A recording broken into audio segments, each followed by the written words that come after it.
வணக்கம். இன்னைக்கு நாம doctor Wayne W Dyer real magic அன்றாட வாழ்வில் அற்புதங்களை உருவாக்குதல் பத்திச்சும் ஆழமா அலச போறோம். ம் இந்த புத்தகம் ஏதோ அதிர்ஷ்டத்தை பத்தியோ இல்ல சிலருக்கு மட்டும் நடக்கிற அற்புதங்களை பத்தியோ பேசல. இல்லவே இல்ல. அதுக்கு பதிலா நீங்க உங்க வாழ்க்கையில அற்புதங்களை எப்படி உருவாக்கலாம்னு ஒரு வழியை காட்டுது.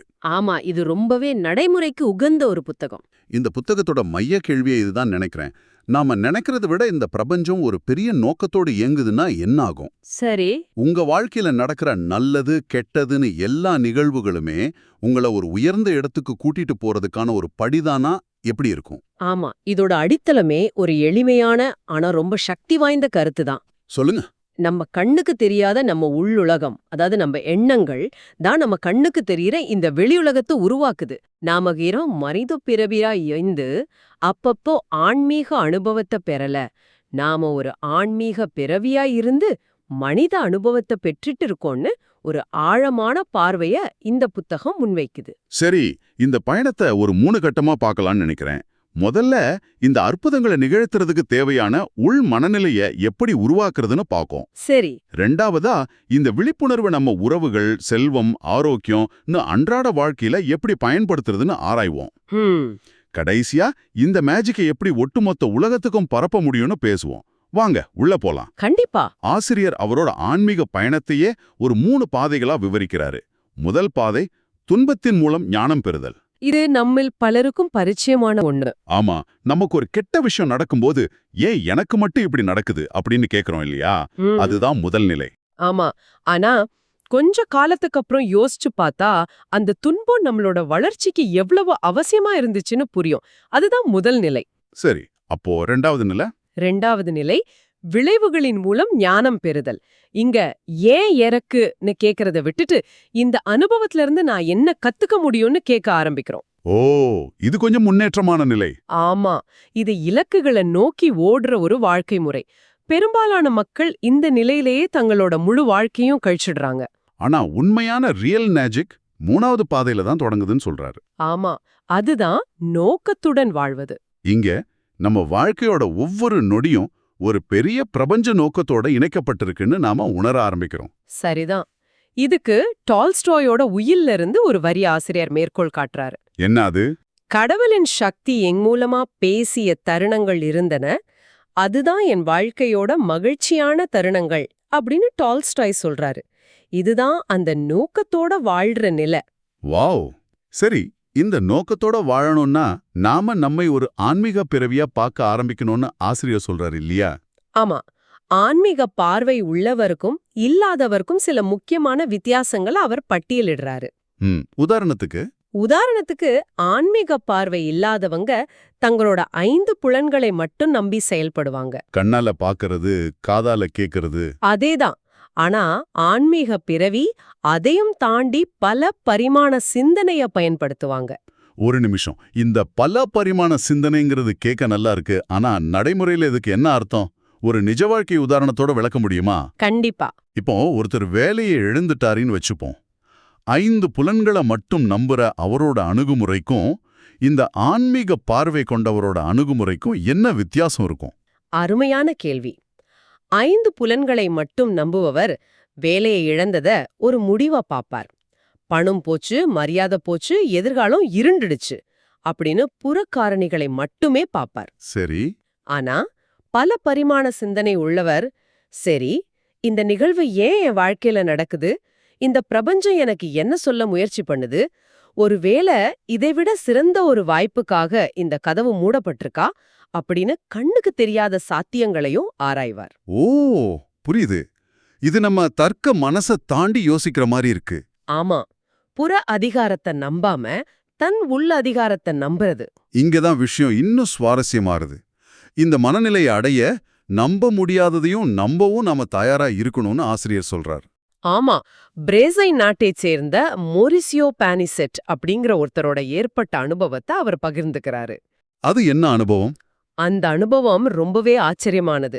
மௌரிசியோவோட கைகள்ல இருந்து மின்னல் மாதிரி பிரகாசமான ஒளி வந்தத அவரும் அவர் மனைவியும் நேர்ல பார்த்ததா குறிப்பிடுறாரு. ஒரு நிமிஷம், அவர் கைகள்ல இருந்து ஒளி வந்ததா? இது கேக்குறப்போ நிறைய பேருக்கு நம்புறதுக்கு ரொம்ப கஷ்டமா இருக்குமே. நிச்சயமா. இது ஒரு உருவகமா இல்ல இதை நாம அப்படியே ஏத்துக்கணும்னு ஆசிரியர் சொல்றாரா? ஏன்னா இந்த மாதிரி விஷயங்கள் நிறைய பேரை இந்த புத்தகத்திலிருந்து அந்நியப்படுத்திராதா? நிச்சயமா அந்த சந்தேகம் வரும். ஆசிரியர் இத ஒரு அசைக்க முடியாத உண்மையா ஏத்துக்க சொல்லல. ஆனா நம்ம தர்க்கரீதியான மனசுக்கு அப்பாற்பட்ட விஷயங்களும் இந்த உலகத்துல நடக்குதுங்கிறத ஏத்துக்கிற மனப்பக்குவத்தை வளர்த்துக்க சொல்றாரு. இது சாத்தியமே இல்லைன்னு நம்ம மனசை நாமளே பூட்டி வைக்காம ஒரு திறந்த மனதோட சாத்தியங்களை ஆராய சொல்றாரு. ஓகே, அந்த திறந்த மனசு தான் அற்புதங்களுக்கான முதல் படி. கரெக்ட். சரி, இந்த மாதிரி உள் மனநிலையை மாத்துறது ஒரு பெரிய வேலை. ஆனா உண்மையான சோதனை இதை நம்ம அன்றாட வாழ்க்கையில, குறிப்பா நம்ம சிக்கலான உறவுகள்ல எப்படி பயன்படுத்துறோங்கிறது தான். ஆமா, புத்தகம் உறவுகளை பத்தி ஒரு புரட்சிகரமான கருத்தை முன்வைக்குது. அது என்ன? உங்க வாழ்க்கையில இருக்கிற மத்தவங்க எல்லாரும் உண்மையிலே உங்க மனசுல இருக்கிற எண்ணங்களோட பிரதிபலிப்புகள் தான். ஒருத்தரை நீங்க நேரடியா உடல் ரீதியா அனுபவிக்க முடியாது. அவங்கள பத்தின உங்க எண்ணங்கள் மூலமா தான் நீங்க அவங்கள அனுபவிக்கிறீங்க. இது கொஞ்சம் குழப்பமா இருக்கு. ஒருத்தர் நம்மகிட்ட ரொம்ப மோசமா நடந்துக்கிறாருன்னா அதுவும் நம்ம எண்ணத்தோட விளைவுதான்னு எப்படி சொல்ல முடியும்? இல்ல. இது பாதிக்கப்பட்டவரே குறை சொல்ற மாதிரி ஆகாதா? மிக முக்கியமான கேள்வி இது. இது பாதிக்கப்பட்டவரை குறை சொல்றதில்ல. மத்தவங்களோட நடத்தையை நம்மளால கட்டுப்படுத்த முடியாதுங்கிறத ஆசிரியர் ஏத்துக்கிறாரு. சரி, ஆனா அந்த நடத்தையை நாம எப்படி ஒளிவாங்குறோம், அதுக்கு நாம என்ன அர்த்தம் கொடுக்கறோங்கிறது முழுக்க முழுக்க நம்ம கையில தான் இருக்கு. ஒரு உதாரணம் சொல்லுங்களேன். உதாரணத்துக்கு, ஒருத்தர் உங்களை கோபமா திட்டும்போது அவர் என்ன அவமானப்படுத்திட்டாருன்னு நீங்க நினைச்சா உங்களுக்கு வலிக்கும். ஆமா. அதுவே அவர் ஏதோ ஒரு வழியில இருக்காரு, அதனால இப்படி கத்துறாருன்னு நீங்க நினைச்சா உங்க மனநிலை மாறும். இங்க செயல் ஒண்ணுதான், ஆனா அதை பத்தின உங்க எண்ணம் உங்க அனுபவத்தையே மாத்திடுது. ஆஹா, இது உறவுகளை பாக்குற பார்வைய மாத்துது. சரி, நம்ம எண்ணங்கள் தான் நம்ம யதார்த்தத்தை உருவாக்குதுன்னா இதே விதி நம்ம நிதி நிலைமைக்கும் பொருந்துமா? நிச்சயமா. நம்மளோட வறுமை அல்லது செழிப்பும் நம்ம எண்ணங்களோட விளைவுதானா? ஆமா. புத்தகம் இத வளர் உணர்வு மற்றும் பற்றாக்குறை உணர்வு அப்படின்னு ரெண்டா பிரிக்குது. இது பணத்தை பத்தினது மட்டும் இல்ல, இது ஒரு மனநிலை. ஓகே. ஜமைக்கால கொடும் வறுமையில பொறந்து ஒரு மருத்துவரான ஒருவரோட கதைய ஆசிரியர் சொல்றாரு. அந்த நபர் சின்ன பையனா இருந்தப்போ தன்னோட பாட்டிக்கிட்ட எப்பவும் நான் ஒரு டாக்டர் ஆக போறேன்னு சொல்லிட்டே இருப்பாராம். சுத்தி இருந்த சூழ்நிலை எவ்வளவு மோசமா இருந்தாலும் அவரோட மனசுக்குள்ள அந்த டாக்டருங்கிற பிம்பம் ரொம்ப வலுவா இருந்துச்சு. அந்த உள் மனப்படம் தான் அவரை வறுமையிலிருந்து வெளியே கொண்டு வந்துச்சு. இது ஒரு நல்ல கதை. ஆனா நடைமுறையில ஒருத்தர் பற்றாக்குறை உணர்வுல சிக்கி தவிக்கும் போது நான் வளமானவன்னு நினைச்சா மட்டும் போதுமா? இல்ல. அது ஒரு பொய்யான நம்பிக்கையா இருக்காதா? அதுக்கு புத்தகம் ஏதாவது வழிகளை கூறுதா? கண்டிப்பா. வெறும் சிந்தனை மட்டும் போதாது. வளம் என்பது பெறுவதில் இல்ல, கொடுப்பதில் இருக்குன்னு ஆசிரியர் ஆழமா நம்புறாரு. கொடுப்பதிலா? ஆமா, நீங்க மத்தவங்களுக்கு எப்படி சேவை செய்ய முடியும்னு யோசிக்க ஆரம்பிக்கும்போது பிரபஞ்சம் உங்களுக்கு தேவையானத சரியான அளவுல கொடுக்கும்னு சொல்றாரு. இதோட ஃப்ளோ அப்படிங்கிற ஒரு நிலையை அடையிறது ரொம்ப முக்கியம்னு வலியுறுத்துறாரு. ஃப்ளோ நிலையா? நாம எல்லாரும் இதை எப்பொழுதாவது உணர்ந்திருப்போம் இல்லையா? ஒரு புத்தகம் படிக்கும் போதோ அல்லது பிடிச்ச வேலையை செய்யும் போதோ நேரம் போறதே தெரியாது. அதேதான். உளவியலாளர் மிஹாலி சிக்சன்ட்மிஹாலியால் பிரபலப்படுத்தப்பட்ட ஒரு கருத்து இது. உங்களோட திறமைக்கு சரியான ஒரு சவால் இருக்கும்போது நீங்க ஒரு செயல்ல முழுசா மூழ்கி உங்கள, நேரத்தை, சூழலை எல்லாத்தையும் மறந்துடுவீங்க. சரி. அந்த ஃப்ளோ நிலையில தான் பிரபஞ்சத்தோட படைப்பாற்றல் உங்க வழியா பாயுதுன்னு ஆசிரியர் சொல்றாரு. அதுதான் உண்மையான வளம். நீங்க பணத்தை தேடி ஓட தேவையில்ல. வளம் உங்களை தேடி வரும். ஆமா, நீங்க ஃப்ளோ நிலையில இருக்கும்போது வளம் உங்களை தேடி வரும். இது நம்ம தனிப்பட்ட அடையாளத்தை பத்தின ஒரு பெரிய விஷயத்தோட இணையுது இல்லையா?